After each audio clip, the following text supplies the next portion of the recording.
Hello, everybody, and welcome back to another episode of Liverpool Latest. My name is Matt, and if you enjoyed today's video, I highly implore you to leave a like, comment to join in on the conversation on any topic I discussed today, or all of them, and of course, subscribe to the channel so that you never miss an upload.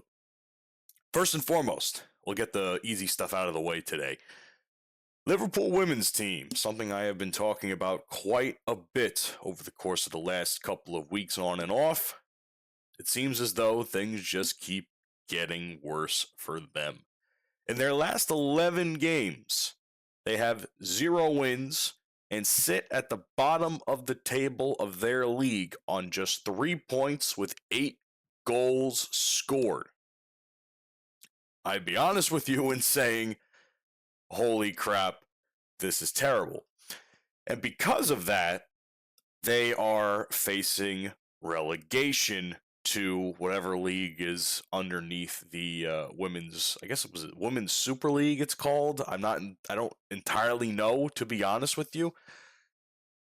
I gotta be honest with you. I was doing a little bit of research on the last couple of seasons to see like where Liverpool was, and like one season we did pretty good a couple of years ago. Then a little bit lower on the table the next time. And now this is like bottom of the barrel. Like we are literally the Wolves in comparison to the men's league. It's kind of sad and kind of pathetic. I also think, and I can't believe I'm saying this, I would never think any sort of team with the word Liverpool in it would actually have to face a relegation season. And now I'm not really sure what the women's soccer programs are like, or the women's structure for the leagues and whatnot.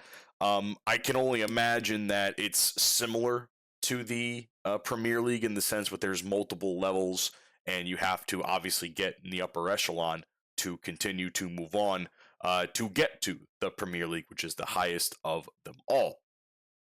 With the women's league, I'm not sure how many levels there are. I'm not sure how many. I'm not even sure who the bottom. Do they have a bottom 3? Every time I look at the table, there's no indication whatsoever for how Liverpool are doing and how many teams are also in the similar situation they're in. For some reason, the women's league is just not very well shown as far as like how this stuff works. Like the Premier League, you could find the information just fine. You could find out who's going to the Champions League, who's in the Europa League, who's going to face relegation. You go to the women's standings on Google, nothing. Just a list of everybody in the lead right now and their goals, and it's and their points.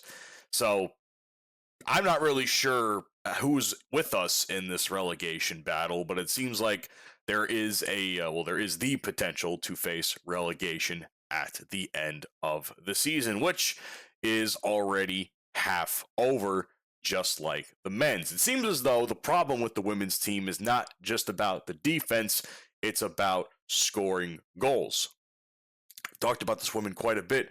Beta Olsen basically carrying the attack with 5 goals and 7 starts. And it seems as though the last 5 defeats Liverpool have had outside of the Chelsea game, which was an outlier, they've been defeated by 1 goal. So it's really a matter of them trying to score to either tie or, take the lead, as opposed to their defense being poor. And it seems like the defense is not really, the defense is an issue, but it's also not the main issue at the same time. They're kind of facing a similar situation to the men's team, in my opinion, where it's, I would argue that the striking is fine. It's okay with the men's team, but the defense is certainly having its fair share of woes this season, for sure. So, honestly, we'll have to see what's going on. Gareth Taylor, who's the manager of the women's team, people are saying that he's under pressure, but he's not doomed. I'm not going to lie to you. The fact that there is this much of a problem with his team and the word not doomed, or the phrase not doomed, is being thrown around is actually quite astronomically stupid, if you ask me.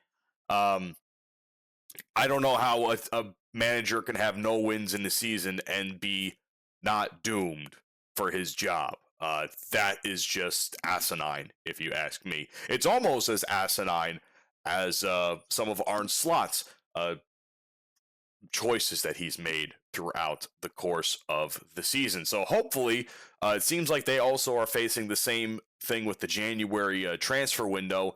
They certainly need a starting attacker for sure, someone who can share the goal responsibility with Olsen and inject not just depth for the team, but belief, which is something that is the big problem for the women's team. It seems as though there could be a potential for Alice Bergstrom to potentially make the move on, or at least that is the name that's being thrown around with the women's league.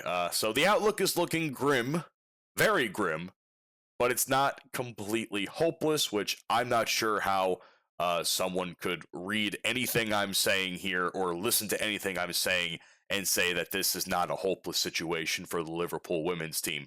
Like I said, I think of Liverpool, I don't think of relegation, and unfortunately, it seems like on the women's side of things, they are having a rough time, a very rough time. Let's talk about, as far as rough time goes, let's talk about Virgil van Dijk and Slot admitting to the issue of, well, what am I going to talk about that I've been basically on about for the last couple of episodes now? Set pieces. Set pieces, set pieces, set pieces, set pieces, set pieces. Take a shot every time I say those two words, all right? Let me know how drunk you get at the end of the video. It's a problem. It's been a problem. It's been a problem all season, and yet for some reason, nothing is being done about it. 12 goals from set pieces this season, and have only scored 3 from their own, whether that be corners or free kicks. Virgil had some words to say about that in the sense where, he's not making first contact with the ball, or at least the team is not making first contact in order to get it out or get it in the net.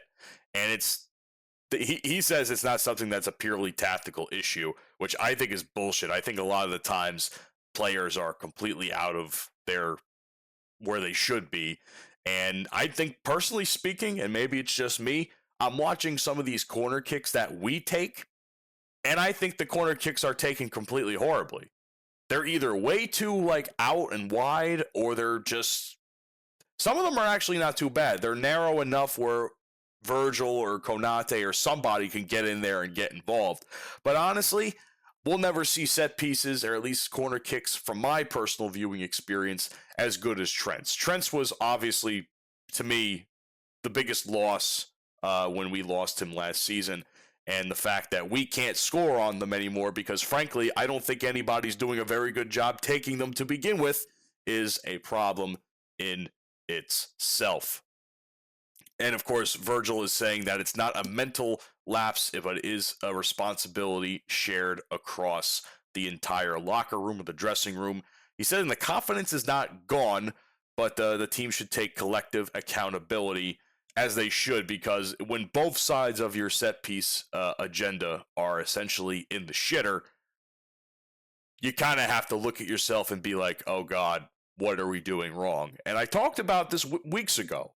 They had the opportunity to work on it during the preseason and then decided for some reason it was worth abandoning, and thus the defensive aspect of our set pieces have been lackluster, as you can see from the statistics I read earlier.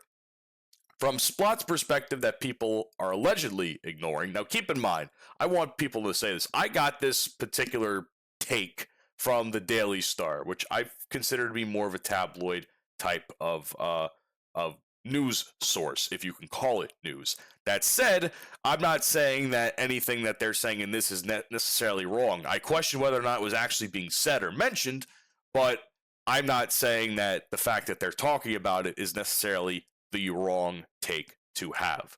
So, for those of you in the UK, I know that the source might be a little questionable, but I know that this is a problem that is worth talking about for sure. So, the important and fair point that Slot is making is that it's about the money spent, which I don't understand at all. Well, in the sense where it's players being injured and being available, yes. But as far as players being sold or buying players for these roles, we've done in my opinion, a very poor job. I don't think we have anybody that can really take or place in any sort of set piece goals outside of Szoboszlai, because Szoboszlai does do a good job of taking free kicks, which I guess you would consider a set piece if you think about it. But even then, it's a few and far between. And even when he does take them, a lot of the times they're a little wide, and it's rough to see because we know he can hit it. He's actually come quite close a few times, but unfortunately, that Arsenal goal that he had was the best that we were going to get of that particular situation, if you ask me. Frimpong matters in this situation, believe it or not, because he provides low blocks and a packed defense because he is a very compact, smaller individual compared to others on the team and opposing team. So he actually plays a pretty good job as far as getting a one-on-one threat goes and being able to stretch the defense a little bit more, not just to defend, but also as an opportunity to, well, in this case, take any sort of corners. So you ask me, I think we should stop having Maka take the corners because I don't think he's doing all that well with them. I think they're very poor, frankly. The problem is we have nobody to take them. I mean, Szoboszlai was out the last game against Wolves, so he might be one of the better options, but I would like to see Frimpong in that situation as well, kind of like how Trent was at the right back position there. So I would like to know what you guys think about this. This is just from me viewing as a viewer and a fan, and seeing the fact that it's a very systematic flaw. It's a flaw that essentially Liverpool have created, both with losing Trent as well as the players not being placed properly to defend and take these set pieces. So that's just how we're going to rebuild that. I have no idea, which is actually a good segue to my upcoming segment here, which is my question asking you, the viewer, who should we mostly focus on when it comes to the transfer window, which is now only about 48 hours away, if not less, from the time of me recording right now. So I've seen a couple of different perspectives on this. Do I agree with any of them? I'm not really too sure. It seems as though the more I see Semenyo's name mentioned, the more people are touting that he should be the individual to be the one to focus on and acquire, even despite so many other big name teams being in the discussion for him. The question is, does he have the pace and availability to be able to start with us and is he going to gel with us? Because it's already taken us so long to remotely gel as well as we have, or as well as we could be right now. Adding another attacker to that line could potentially cause some problems with, player relationships, in the sense where it's like now we have to rebuild chemistry with an entirely new player. Same could be said about Mark Gahey, but at the same time, I think Mark Gahey is someone that the link between him and Liverpool is something to be taken seriously because of how close he was to joining them in the summer window before Crystal Palace decided that it was in their better interest to not give him to us or sell him to us. So for me, it just makes sense to get Gahey just because we are lacking severe depth in the center back position. But it seems as though, and a lot of people are saying, and I've seen this in a couple of different reports, that Gahey is not, at least not right now, the option for Liverpool. And I think there's a couple of different factors to that. We don't know if Konate has signed a new contract, so that is going to be a factor of whether or not we sign him in January. At the same time, it seems like January might not be the time for him to move at all. A lot of people are saying it's better to wait until summer for Palace to get him from Palace. And I don't know if I necessarily agree with that point, because as someone that is a man of action, I prefer to act on things rather than sit back and wait. Doers do and watchers watch. And, you can watch one of my favorite quotes came from a man named Captain Phil Harris from the show Deadliest Catch many, many years ago. And the quote was as follows: "You can watch things happen, you can make things happen, or you can wonder what the fuck happened. And frankly, you do not want to be doing number 3. And in this case, I don't think you want to be doing number 2, because any time that we wait is just another opportunity lost.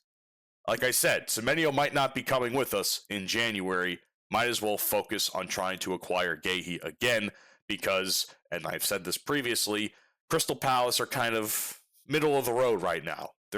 Right now, they may never reach anything more than middle of the road, and Guéhi isn't, might as well send Guéhi to a team that is worth playing for, that is actually on the upswing as of right now, and could potentially make better by his appearance. So, I'm of the opinion that that we need to pursue him for sure, and would rather get him sooner in January rather than later in the summer. Unfortunately, we also have competition in that sense, where Bayern Munich and Real Madrid and Barcelona are also in line as well. And though I worry about Real Madrid and Barcelona, because they're someone that have been mentioned quite a bit already in this conversation, if I remember correctly. So it's going to be something that's difficult, and we're going to have to see just how well his interest is gauged in Liverpool as it stands right now. As far as interest goes, I would like to ask the question of what the fuck Arne Slot has as far as his interest in Federico Chiesa. Because apparently, according to some journalists, Federico Chiesa is not to be trusted. And I will read this tweet from a gentleman named Luke Flows on Twitter, or X, which kind of sums up my opinion of Chiesa quite easily. And I quote, "Soon the masses will wake up to Slot's tactic of not playing a player he doesn't like, then starting them out of nowhere despite them having no match sharpness, putting pressure on them, and when they inevitably play poorly, he now has an excuse to not give them a chance again." It makes me angry, all right, that Chiesa is being treated so poorly. And honestly, if you want my real and honest, frank opinion, Chiesa should request a transfer for January, just as a giant fuck you to Slot. And as much as it'll fuck us over as a team, I think as far as pride goes, he should, or not even pride, as far as like just genuine, like, I don't even know how to describe it. Just, I guess in this case, for lack of better terms, pride. Obviously the guy wants to play, and I know he may not be like the best player on the pitch by any means, but you ask me, the guy's been doing a lot more to keep his spot, or at least get a spot, than a lot of players have been doing to keep their spot.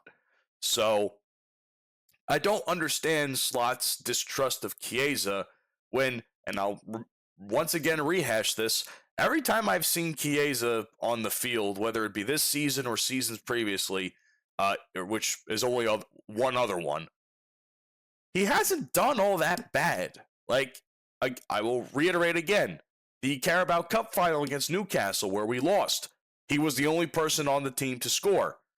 We will also mention the incredible game-changing goal he had towards the beginning of the season, which I believe it was the first match of the season, where he scored the game match goal in stoppage time.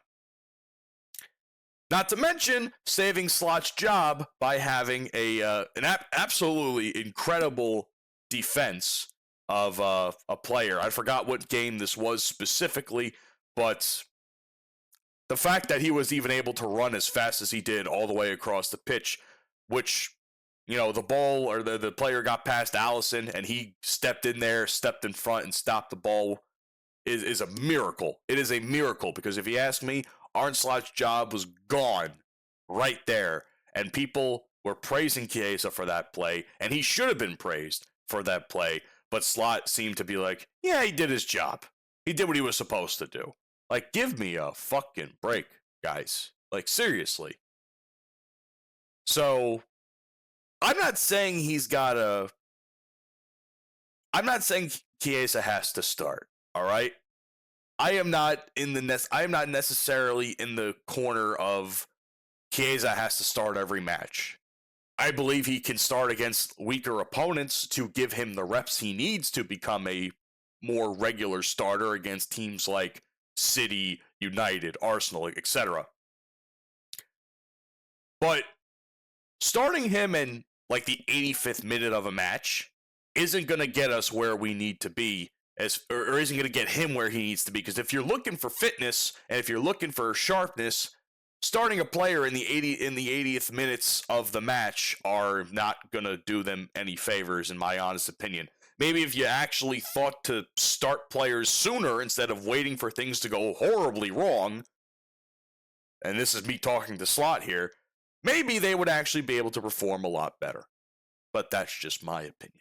Anyway, thank you guys for checking out today's video. I appreciate the fact that you stopped by. It means a lot to me. Leave a like, subscribe to the channel, comment on everything down below with what I've talked about today with your own thoughts, because I would love to hear them. And I will certainly do my best to check on some of my other accounts I have control of to get into the conversation with you. So thank you. Thank you to FanArch for the opportunity as always. And I will see you guys on the next one. As always, you'll never walk alone.